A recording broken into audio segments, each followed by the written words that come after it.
So everyone talks about being innovative, making data-driven decisions, moving faster. But how do you actually do it?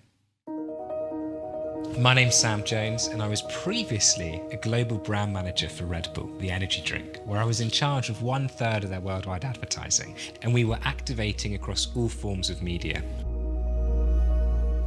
My role was to elevate the Red Bull brand and cement it as aspirational in the mind of consumers, and consequently to increase our sales. And the secret that I learned was that everything, literally everything, revolves around data. The open secret within the advertising industry is that it's built on exploiting our data. Everyone knows data is valuable, but no one really knows what to do with it.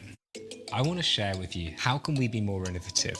How can we move faster? How can we use data in the most effective way? And how can we have more confidence in our decisions? The Economist said that the world's most valuable resource is no longer oil. People say that data's like oil, which suggests that you just need to know where to drill, but that's not true at all. Data is more like elements on the periodic table. One piece on its own is useless. It's inert. You take hydrogen and it's totally uninteresting. But if you take 2 hydrogen and you combine it with an oxygen, suddenly you've created something. Data is exactly the same. You need to analyze it in the right way. You need the right use case, and then you can create real value. At my company, at Generate, we have access to amazing data from our users, all legally consented because they have chosen to share it with us so that we can maximize its value and give it back to them.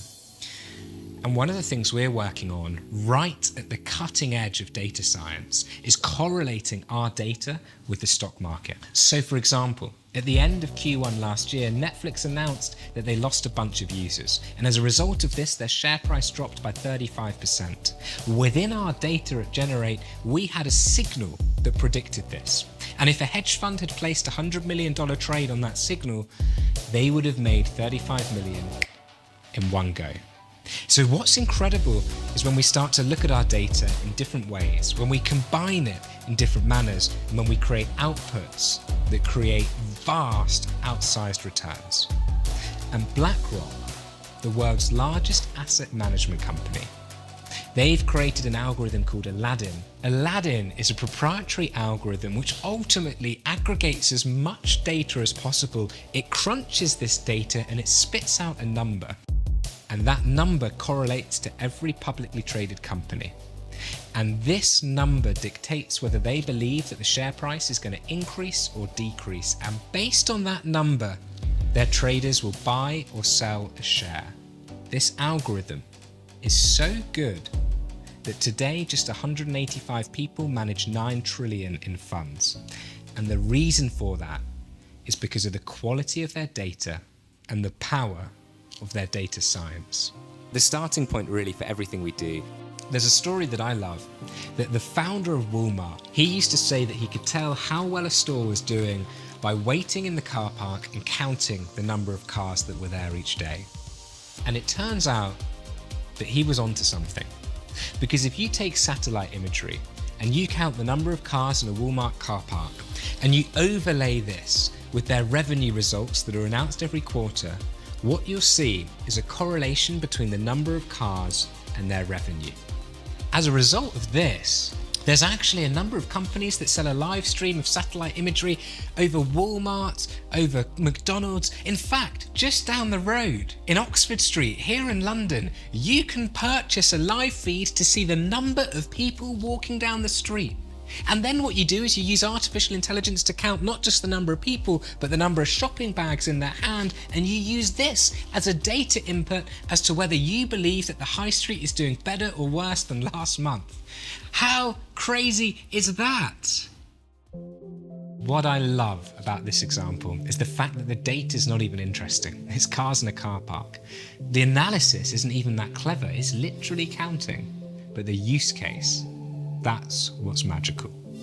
So when you look around the world and you see all sorts of boring data points like cars in a car park, what you realize is that with the right technology and a little bit of analysis, it can be worth millions.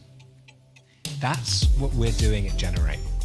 How we access data is incredibly different to the rest of the world. I don't believe in this bullshit model of stuffing cookies onto a page and claiming that when someone clicks accept on a banner and you're hidden in there, that counts as consent. And guess what? I'm working with regulators and government and politicians, and we're going to change that. That flimsy model of consent won't last much longer. It's really, really clear. All of the middlemen that don't have a relationship with the individual, they're going to get wiped out. If you don't own a first-party relationship with your user, you're no longer going to be able to collect their data. So if this is something that you're doing, or if this is something you want to do, or if this is something you rely on, you need to think pretty damn fast about how you're building that relationship with someone and how you're creating a value exchange to incentivize them to share their data with you. Because if you do that, you're bulletproof. You've got legal consent, you're well ahead of the game. But if you don't, you're going to get caught out. What we've built as a business is we've flipped the model on its head.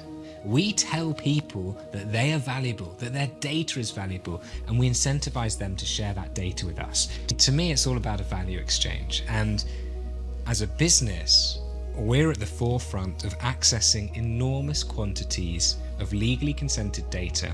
We're up against the likes of Google.